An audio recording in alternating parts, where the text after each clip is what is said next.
Welcome to the latest version of View from the 8th, the Leeds take on the Allsop Prop Chat. Today I have Richard Adamson on the other side of the table. See if we can learn more from our new residential managing partner. Richard, welcome. Thanks very much, Jack. Nice to be here. It's familiar surrounds for you here, actually. You've recorded a few podcasts now. Yes, George Walker and I do quite a few podcasts. I say quite a few every month or so. So we've probably done 10, 20 podcasts in the past year or two. So yes, I'm in a familiar surroundings. Yeah.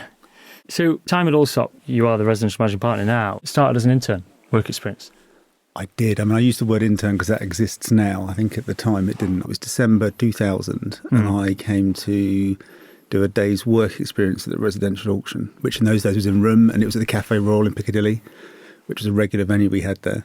And, well, I suppose I never looked back. It was brilliant. It was a long day, getting there at 6 o'clock to unload vans and set up rostrums and the audience seating and hand out addendums and all the things that went with it back then, and then collect the checks and run on the contracts and clear the room up at the end and take the checks back to the office so they were safe and could be cashed the next day. And long 12-hour day, but it flew by and I enjoyed every second of it. And then I was asked to start working for the residential auction team in the January. So in those days, the majority of people came in as graduates. I hadn't applied in time to do it, so for various reasons. But anyway, I ended up in January, so I had to do I guess it was a 9-month stint just in resi auctions, ready to join the graduate scheme in September. So yeah, And then returned as a qualified surveyor in 2004. That's slightly incorrect. I returned around about that time, but I wasn't qualified, unfortunately. So 20 years in the auction team. You've done a few auctions in that time. It does fly by. I mean, so much has happened and changed since then, but I suppose I was looking at today before I got here. I did a long stint in resi auctions as a graduate intern and then went through the rotation system as a graduate. I went to commercial auctions and residential valuations, and then did sit my APC twice, managed to fail it twice, and then I went back to resi auctions, and they were quite keen to keep me on. I didn't have to be qualified there, and I was pretty upset about the whole thing because not only was I doing the 2-year rotations, in tandem with that I was doing a master's in property valuation and law over in Cass in the city, because I hadn't got a degree that was in property. I did a business degree at Nottingham prior to that. So there was a lot of effort to go into that, and to fail at the last hurdle was not particularly pleasant. But anyway, they offered me a job and I didn't really look back. And in terms of your question as to how many auctions, I suppose 20 years back then it was 7 auctions a year, pretty much set in stone. But certainly in the past 5 years, we've done a lot more auctions. Last year we had 11. This year we'll have 11. So it's probably something close to 200 auctions. So you obviously had something about you, and it wasn't in terms of agency and auctions, and it wasn't too many years later that you entered the RICS National Auction Competition. Just something briefly I wanted to touch on. In 2006 you were runner-up, and it obviously gave you a taste for being up on the rostrum. Yeah, it wasn't that much longer after I moved permanently back into residential auctions and had, as I say, failed my APC, and the competition was coming up. It's the RICS run this competition that's nationwide for, at that time, young people, young auctioneers, amateurs. I'd never done it before, and Allsop sponsored it. Being the largest auction house in the country, we always organised it, sponsored it with the RICS. And as a consequence, rightly so, Allsop used to make all their graduates every 2 years do what we call an internal heat. So all the graduates were taken to the boardroom and had to stand on a rostrum. I've done it, I remember. You've done it? Yeah. There you go, exactly. Well, for those that haven't, you'd stand in the boardroom and you'd be given a catalogue of 3 lots, and it would be something as daft as a packet of Maltesers and a picture of this and whatever, and just try and sell it. And there'd be people within that room who had a script as to what they're going to bid and some little skits and things to try and put you off and see how you got on. And I really didn't want to do it. I think I was a bit bruised for not getting through my APC, and I thought, I'd done my degree, done my master's, gone through the APC. I just wanted to get on with work, and I was probably a bit petulant, really, not wanting to do it. But Chris Berryman, who was one of the auctioneers with us and partner for many years, he was adamant he wanted me to do it, and truth be told, really pushed me into doing it, kicking and screaming. I did the heat at Allsop and got through that. I think 2 or 3 of us got through. That was in our old Soho office. And then I did a London heat, and that was seriously hard. So the London auctioneer firms all put through 2 or so candidates. There's probably about 10 or 12 of us that went into a London heat, which was in a pub in Mayfair, on the first floor of a pub, and they invited obviously everyone's colleagues to come along. So long story short, you'd be in there with 3 or 4 lots to offer. People are giving scripts, and then they're given plenty of beer as well. And it was the most raucous atmosphere I've ever been in, certainly from an auction point of view. and didn't really simulate much of an auction in hindsight. But what it did was testing people's ability to deal with pressure. And I got through the London Heat and then into the national final, which was held and probably still is held at the RSS headquarters in Westminster. And got into that and got into the finals, the semi-finals, the final that day, and then ended up going runner-up. And having been so reluctant to do it, once I got into it, I absolutely loved it. So I sort of thank Chris Berryman in many ways, because had he not really and he did push me hard into it, I wouldn't have done it. It's fascinating, really, because if we're just looking at the timeline, we've got 2001 grad, rotated round a wealth of teams we have, obviously giving you enough experience, and the talent has been spotted by Chris. And actually, later on that year, you were professionally on the rostrum for us. It was pretty much the next month. It was straight onto the rostrum. I was, again, I'm trying to think if we were in the Café Royal or if we were in the Cumberland back then. But either way, it was a packed auction room. And I had no beer in that auction room. No, don't see many drunk people in there, certainly not. And I had 5 lots in the middle of the day, which they'd lotted to make sure they were ones that were going to sell and weren't too difficult for me. And they all sold. It was lovely. My parents came along as well to watch. It was great. I never looked back, and then it went really well. And they gave me 10 the next auction, then 20, and then I think within 6 months I was splitting the catalogue 3 ways with Gary, Chris and myself. So it happened quite quickly. And who have we got up these days? It's Chris, yourself?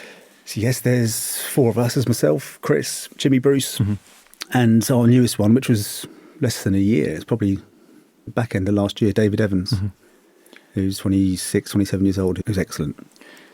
Obviously used to be in the ballroom and now they're mostly online. Is that a shame? Really? Is that something that's, do you miss the ballroom? From a personal point of view, yes, I do. I think one of the many things I enjoyed about being on the rostrum was being able to, in some way, shape or form, because the majority of bidders in those days were in the room, some on the phone, pretty much no one on the internet. You were able to really interact with people. And I do believe that there were many occasions where we probably got better prices because of that eye-to-eye contact, the talking, sometimes a bit of a joking around and coaxing bids out of people. And that was actually quite fun. Interaction. Exactly, it is. I do really miss that. I miss the theatre of it. And I think it's a shame, but times change. And it briefly went fully online without rostrum, but now you're back on a rostrum. I actually sat in on one of the most recent ones, green screen, very active boardroom, stickers all around the office saying keep quiet. And actually, there's a buzz in there. We've recreated that auction buzz as best we can, given how it is operated now. But taking a step back from that, COVID changed a lot of businesses and people's lives for many different reasons in different ways, some good, some bad. But COVID changed the auction world literally overnight. Between the residential auction team and the commercial auction team, the day we went into lockdown, I think we had 2 catalogues out, which were about 450 properties. Both auctions that were going to be in a ballroom. So we had, between us, best part of 10 days to run around in the background and set up a platform and get ourselves online so that we could carry on with the auctions and not cancel them, which we did, albeit I think the Resi auction was delayed by a day or something, or 2 days, not very much. But so it changed quite quickly. So in the past 2 years, we've held auctions in the same month, actually. We had a month last year where between the 2 teams, we had an online-only auction, a live streamed auction, and an in-room auction, because we were doing so much with it all. So we've done a bit of everything, really. And we've settled from the residential side of the business on this, as you say, this streaming, whereby it's in our boardroom, it's green screen, so you can see the Allsop background and whatnot. And the auctioneer is conducting the auction with telephone bids, proxy bids and internet bids. I think that's probably important. How do you think the buyers have adapted? Well, they had to. That's why it's quite interesting, is that what I've missed out there is that last year we went back to the room 2 or 3 occasions because a lot of people were telling us they wanted to do that. We wanted to go back there and do it. And all 3 occasions were really successful, but the uptake of people turning up to the room was far less than we anticipated and hoped for, albeit, if you cast your mind back to last year, it was at a time when residential or both markets were really thin. Interest rates were going up month on month and there weren't many buyers in the market. It was probably, certainly from the residential side of things, we tracked the buyers and numbers and stats and whatnot, and our buyer pools had halved. So we were going back at a time when there were less people in the market in any event. But in terms of how the buyers have adapted, I mean, they had no choice for 2 years during COVID. If they wanted to buy property at auction, it had to be online, it had to be that way. So a lot of people resist change, but they had a little choice. And actually, when it came back to it, they got quite used to it and seemed the vast majority prefer it. And there's challenges. I was listening to your previous podcast with our very own Jim Bridges. Fascinated to see that last year they AML did 12,000 checks. Yeah. What's changed there for you? The year before COVID, again, the auction world had to move pretty quickly and change how they did things. So historically, what you would do is you come to an auction room with your checkbook, probably some ID, and if you're really prepared, maybe a utility bill to prove where you live, but invariably not. And you'd put your hand up if you bid. You put out the documents, wrote the check, and you exchanged. And then for anti-money laundering regulations, it was decided, and understandably so, that we needed to do checks before, at the moment of entering into a business relationship is the definition, I believe, which affected all agents. But from an auction point of view, after consultation, it was decided that because an auction contract is binding on the fall of a hammer, that was the moment you entered into a business relationship. And as a consequence of that, you had to do all the checks on the bidders before they did that so that you could comply. So the only way really to do it properly was to make sure all bidders are registered. They go through a process on our website, which doesn't take that long, but it's filling in the details of who you are, who the bidder is, if they're different, your lawyer's details, and then verification checks to make sure you are who you say you are, and a card hold. Those auctioneers that didn't want to do that have effectively entered into a system where they do it after the event, but their contracts aren't conditional, they're not binding on the fall of a hammer, and we just weren't prepared to do that. We weren't prepared to do that. It's one of the USPs and one of the most powerful things at auction, exactly, that there's no going back. So that's the decision we took. So hence why you referred to that podcast where Jim was talking about how many registrations, and we get through an awful lot. Yes or no? Do you think it's going to head back to the ballroom? When you say yes or no, you mean I can talk for ages, right? Never say never. I mean, there's no suggestions at the moment that there's sufficient demand from the market, if I'm honest with you. But times change, things change, and sometimes things go full circle. So you just never say never. If the demand's there for it, I mean, ultimately, the decisions we make as a business have to park our own personal preferences and emotion. It has to be right for our clients to get the best possible price. And as it stands at the moment, our offering does exactly that. And I want to get into the market and your sort of day job and the new position, but just briefly on the catalogue, with it, I remember it used to be printed. We used to get it up in the Leeds office and pretty much every desk would have it, would be flicking through it. I guess now it's quite flexible. We see early lots, we see late lots. Probably works for your sellers quite well. Yeah, it does. And I think that, I suppose, traditionally property hasn't been that ahead of the curve in terms of technology, at the forefront of stuff compared to other industries. But certainly I think that's one of the things that's fundamentally changed for the better in many ways for our business, is that it's far more fluid. So that's allowed us to have more auctions, because marketing periods were based on, we'd print a catalogue on a Friday night and sign it off for printers. They'd print over the weekend, probably onto Monday, post it Tuesday, arrive Thursday, Friday. So actually, all we had websites still, but not that well used. Marketing didn't start until the catalogues were on desks, whereas now it goes live on a Friday night. You get an extra 4 days marketing. So it's allowed us to slim that bit down and have additional auctions and squeeze more into the calendar. And exactly as you described, you can go early with lots, you can have late lots that come in. Fleet of foot as well, when a client pops up and says they want something done like that. You obviously work to a deadline, as you used to with the catalogue. I suspect that's quite a long day.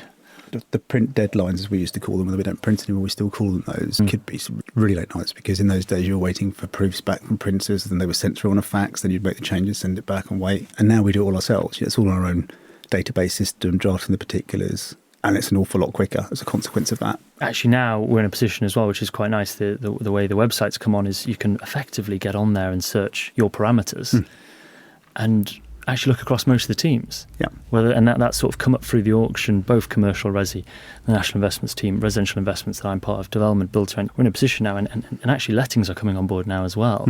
We're not far off a place where you're more or less like Google, you're searching for a property and we can provide all these different opportunities. It's great for our sellers and good for the buyers. Anything that speeds up the process for us so we can be more efficient, but also can speed it up for buyers to make a decision and find stuff. It's particularly with generations getting less tolerant for wasting time. It's really important. You know, I started 20 years ago. There were 2 defined sectors of residential, commercial, and pretty much never the twain would meet. That's completely changed, and there were so many people that will dabble in different sectors of the market, and they'll be deal driven. So having the ability to find that all under one roof, which we do offer, is really important. So moving on to the fact that you are our residential managing partner now, how have you seen things change over the years at Allsop? And how do you see things changing going forward? I think lots of things have stayed the same in a good way, in terms of, I suppose, the underlying culture within the business of how people are striving to get talent in the business, support people, be very good at what we do and be the best at what we do in each market. That's never really changed. But the world's changed an awful lot since I started work. I feel really old now, but 23 years ago, it's changed an awful lot, and the business has had to change with that. And it will continue to. It has to. You can't stand still. When you stand still, you go backwards, and that's not what we do. In terms of, I guess, more recent changes, we've got a head of research now who you've done a great podcast with. We've got Allsop Letting and Management, but also just to tap into the teams in the residential division, valuations, build to rent, student accommodation, residential investment development, advisory, as well as various other consultancy. The residential division is starting to hold itself up against the commercial in terms of weight. Yeah, I'd agree with that. I know that over the years there's been... business is split into two sections, if you like, a little bit in terms of the commercial and residential. And almost always, and probably always, there's been more of a slant towards commercial in terms of turnover, in terms of body count, all the rest of it. That gap's minimal now. I think it's a whisker of each other. But that's circumstantial to a degree. The markets were tough last year, particularly for the commercial sector, so that will probably change. But I think what is clear to see is that there is real growth opportunities, probably more so in residential than commercial, which is what you're alluding to there. And we call that team the living markets. But to deal with traditional residential investment and development, but then actually specialise in areas like student. And we do secondary and high-end student as well. And then to build to rents. And then maybe later on down the line, you look at other areas, retirement and what have you. There's some really exciting opportunities out there, and we recognise those. We look at the market all the time to decide what areas we may or may not want to be in. When we look at all the above teams, there's obviously a lot of daily interaction. But let's look at some examples like student, for example. You've got some student lots in the upcoming auction. Yeah, I think that's the beauty of the whole business. We're specifically focusing on residential because of how I operate. But the businesses like that as a whole, we do a lot of work with the student team, Anthony Hart, and others in that team, whereby if something doesn't fall into their remit in terms of lot size, quality, buyer profile, then obviously we can offer an alternative. And we've done that quite successfully a few times at a building down a few months ago in Southampton. We've got one at the moment down in Stoke. And that's really important for a business of our size, is to, we call it cross-selling obviously, but to make sure that we give clients what they need if we are best in class at it. And if one team can't do something because it's outside their expertise and another can, is to get them involved and make sure that they get the same quality of service. And that happens a lot in the Resi division. There's a lot of crossover between auctions and all the other teams. And you say cross-selling because that is pretty much where we pass business back and forth. But there also is the hybrid, which we talk about, an extended marketing period with Resi investments, development, student, and then where we bring things to a close through auction.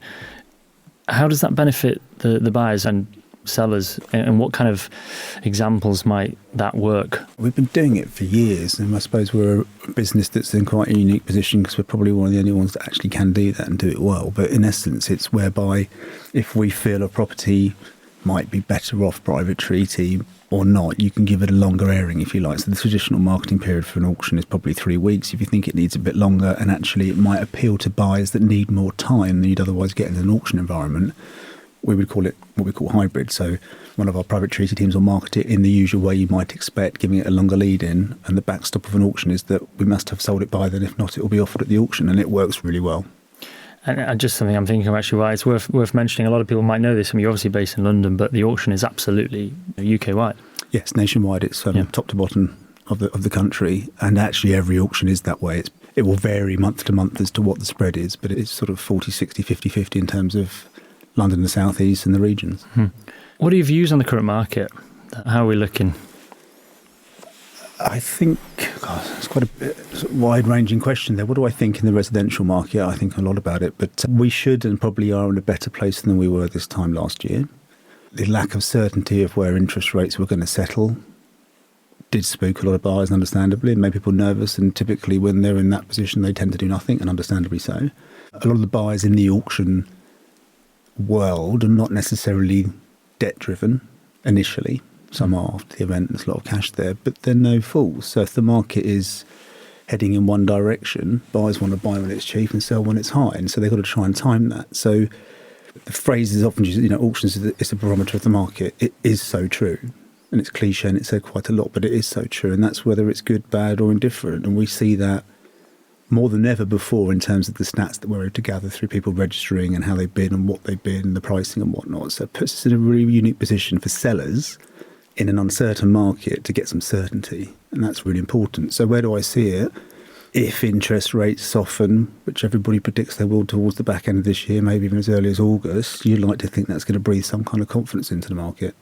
We briefly spoke earlier about, we certainly mentioned some challenges. What are your current sort of main challenges, and do you see them changing or easing off? In the auction world, and you could probably say at any point during the cycle, it's always pricing and making sure that you bring people with you and trying to sometimes forget what a privileged position we are in terms of knowing where the market really is for so many different assets. And in the residential auction market, we will deal with everything, from ground rents to development sites to £1,000 lots to £12.5 million lots. It's the weird, the wonderful across the country. So we've got a really good grasp at any given time as to where the market is, the depth of buyers, the pricing, the yields, all that kind of stuff. And in these times, it's quite difficult to price things.